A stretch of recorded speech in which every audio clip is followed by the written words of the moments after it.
Hey guys, David here. Welcome to Digital Outlook, where you're gonna find the best community in all of crypto. In today's video, Gary Gensler, Congress. So guys, without further ado, why don't we get to it?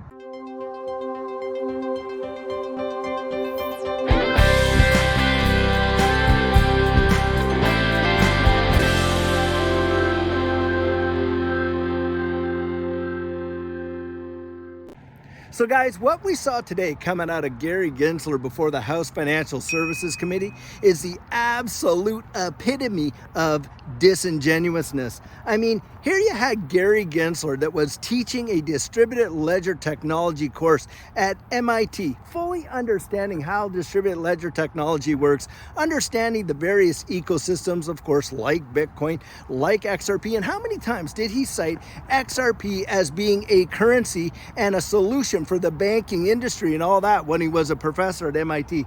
Then he is sitting right there before the House Financial Services Committee and flat out to them about the nature of majority of these cryptocurrencies. And he didn't even want to call them currencies, did they? And he actually came out and said, hey, they don't hold on to the fundamental tenets of what a monetary instrument is, like a store of value. Are you kidding me? Well, we know for a fact XRP is absolutely a store of value. And hey, what about all the Bitcoin maxis out there? What would they have to say about it, about Bitcoin not being a store of value? Then you got the second thing. What about a unit of account? Well, of course, we know all the Satoshis that would make up one Bitcoin and what 1 million drops make up one XRP. So you absolutely got a unit of account. And what about a medium of exchange? Gensler's out there telling the House Financial Services Committee that these things don't even have any kind of medium of exchange. Are you kidding me? Just yesterday, HSBC literally said that they will accept cryptocurrency payments, XRP, SHIB, and a few other ones to pay the mortgage. If that's not a medium of exchange between the banks utilizing third parties like FCF Pay, I don't know what is. Guys, he's flat out literally.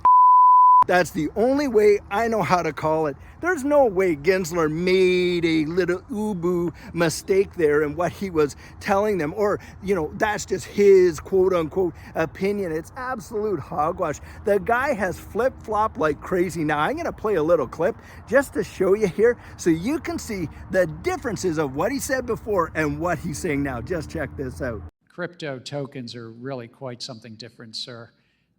They're not a currency.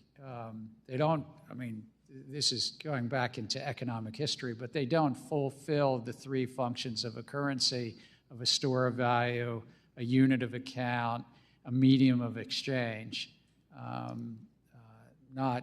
They might, maybe in another day, but not in 2023, frankly. A little over half is Bitcoin. 55% or so in that slide, but Ethereum is quite big. A currency called Ripple that you might hear in the banking sector is probably third, if I remember. Now, guys, when you see that, you can absolutely tell for yourself that this guy has absolutely no care, concern whatsoever. There is an agenda out here. There is a goal. And guys, the goal is this: to throw as much literally confusion and mud against the wall as absolutely possible. This is not about, look, the SEC exists, supposed to exist to protect guys like you and I as investors, right? That's what they're supposed to do. Well, you tell me this: what other performing asset in the history of markets globally, worldwide, and for all time could outdo Bitcoin and a lot of these digital assets? There isn't any, guys. It's an absolute historical fact. And yet he's out there really coming down on this space because, I got to protect the investors because, this space is rife with fraud. Are you kidding me? The banking system is literally rife with fraud, and we've seen it. How many fines has JP Morgan or Wells Fargo or all these other major banks had to pay in the tune of hundreds of millions of dollars for shady dealings that they've done against their clients? But, they're allowed to exist, and on and on. Do you know, when you get out there in the wide world, when you're talking about, a lot of these underhanded things, because of course they come out and say, oh, well, you know, distributed ledger technology is used to finance terrorism and the drug trade and da-da-da-da-da-da-da, and on, there you go. Most of that is absolute hogwash. Why? Because these digital assets are probably the most traceable forms of currency that you could possibly get. And the truth of the matter is, most of the US dollars that are out there are what's being used, paper, cash, for those kinds of transactions. So they're absolutely full of it. And when I hear this, I'll tell you what, it really just gets your blood boiling, because these guys are literally out there trying to craft a narrative that is absolute baloney. And this is why, guys, you've got to go out there, really understand what's going on in this space for yourself. They're not out there to protect you and I. Guys, they're out there protecting all of their big banker buddies up there on Wall Street. The SEC, the way it looks right now, it exists literally to protect those elites and not out there to protect the rank and file. Now, you even have Gensler out there. Now, for those who don't know, in order to kind of take advantage of, you know, some really great opportunities in the investment space, a lot of people go out there and they have to purchase private equity. Well, in order to make it so that you can purchase private equity, you have to be an accredited investor. Now, to qualify for that accredited investor status on an asset base only, I'll just mention that, you need to have like $1 million of liquid assets over and above, you know, the ownership of your private residence, right? Well, do you know that Gary Gensler is out there advocating that that should be raised from 1 million to 10 million to make it even that much more difficult and impossible for people to qualify to meet that standard? Why? So they can go out there and invest in some of these IPOs and things like that. You see, they don't have that when they're talking about this digital asset space, do they? And this digital asset space represents probably the greatest opportunity that the average man has to go out there and invest on the ground level in some major protocols and literally see a life-changing result. And how many people, it has happened to so many people. It happened to Judy and I can personally attest that happened. And then you got people like Gensler who know this space. Look, the guy taught it. He's not an idiot. He knows exactly what he's saying and doing, but he is out there throwing out a narrative that he knows for a fact is not true, but he's doing it because the agenda fits the bill, right? So guys, I'm stopping right here to do our pit stop today because this is one of the best shots of this absolutely gorgeous park. They got this amazing man-made pond back in here with this beautiful walkway that I have just walked all the way around.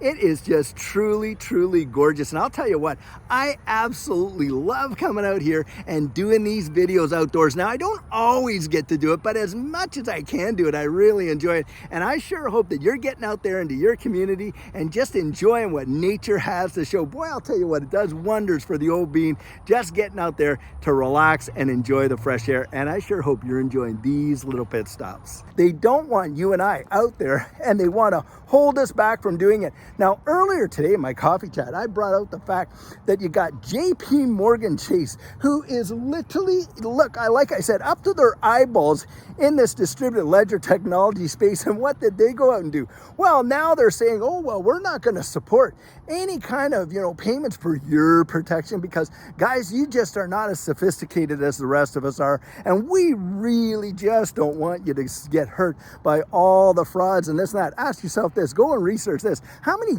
fines has JP Morgan had to pay for manipulation and all kinds of bad dealings in, you know, the security space or whatever it is, and just in the dealings that they've had to do? You go and search that. I'm telling you, it's into the hundreds of millions, even into the billions of dollars. And they just look at that as a cost of business. But for you and I, oh, we're out there to protect you guys. You have got to make sure that you are razor sharp and you are focusing your attention on what genuinely matters. Now, just this last week, we were reporting how HSBC is now going to be accepting XRP through FCF Pay and that type of thing for payments against mortgages and loans and things like that. Well, guys, they're not the only ones. You've got car manufacturers out there doing it. You've got people right now that are being paid in XRP. Their salaries are being paid in the United States utilizing XRP. Now that is a medium of exchange, zero doubt. Don't buy the FUD. Don't let somebody else dictate to you what you're going to actually put your confidence in and you're investing in. Go out there, research it for yourself, and get out there and really, really know the space. Now, hey, with investing, there is absolute risk. Gary wants to come out there and pretend like, oh, well, we want to make it so there's zero. There is no investment on earth that represents zero risk, including saving your money in a bank account. That is not zero risk, because if it was zero risk, there'd be no such thing as the Federal Deposit Insurance Corporation, would there? Why? Because banks fail, guys. That's why. There's always risk involved, even if you're just putting it away into your sock drawer. And the reason why that's true is because, hey, you got the Federal Reserve out there printing money like no tomorrow. What are they doing at that point? Well, they're destroying the purchasing power of our dollars, and it's a form of taxation. That's where they go right into your pockets and are pulling that cash out by the fistfuls by destroying the purchasing power of the dollar. And then you got Gary out there saying, oh, well, the dollar is strong and all this. They're printing it into oblivion. And even Jamie Dimon of JP Morgan was coming out saying, hey, we're going to have to raise interest rates probably by another full 2 points from 5% to 7%. And most people and corporations are not going to be ready for it. That's what Jamie Dimon, CEO of JP Morgan, has said. So guys, this whole thing is a little dog and pony show. And I'm telling you what you see fundamentally happening in the wide world, and where you see these assets going, where you'll watch these ecosystems just expand, expand, expand, and expand. We are watching the evolution, literally, of what money is. Fiat currency, they all know it, is going the way to the dodo. Gary himself knows it. Why? Because the United States right now is in the process of developing central bank digital currencies. And even Brad Sherman from California, who absolutely despises this digital ledger technology space, calls you and I fraudsters and tax cheaters and on and on and on, when we're actually just hardworking Americans that are out there trying to just take what little we got and cause it to grow, investing it into soil that we believe has the potential to see some real change. And these guys, they're totally disingenuous. They're coming out there and they're saying that. And even Brad Sherman is out there supporting a central bank digital currency. So they know it's coming. Guys, the infrastructure is being laid in. We're literally talking about the evolution of money. And at the same time, they are trying to spook you, scare you, shake you out of it, and literally are lying right before Congress when doing it. And that is the most amazing thing. But they have no scruples whatsoever. They really don't care how the American people are hurted. This is not about protecting you and I as the little investor. That is an absolute fact. Guys, don't let them shake you out. You go out there, you do your research, you build up your own confidence. And if you find out that, hey, your eyes are opened in a powerful way and this space is for you, then hey, then you go for it. If it's not, then walk away. No problems. But I'll tell you what, you owe it to yourself to at least research it. Now, Judy and I, we have made our decision. I'll tell you what, like I love to say, we have got our ticket, and I'll tell you, we cannot wait to watch this thing absolutely blast off right into the atmosphere. So guys, at the speed at which things change in this space, it can happen on a dime, and that's why you want to be sure to get your plan in place. And what our coaching program offers, that is where you and I can meet personally, one-on-one for 1 hour over Zoom. And during that time, I share with you our personal journey in that last bull run and what enabled Judy and I to experience some amazing financial success.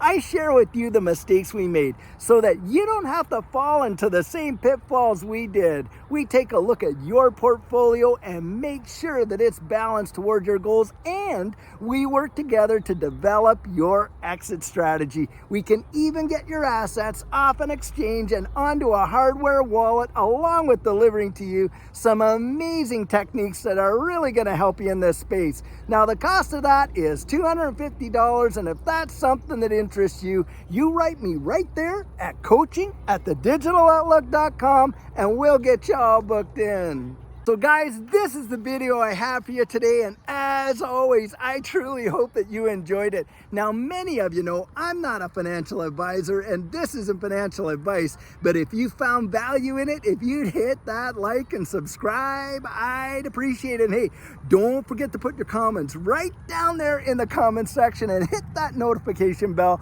so that you don't miss out on any of our regularly released videos. So, in the meantime, and in between time, stay safe, be blessed, and I'll catch you in the next one.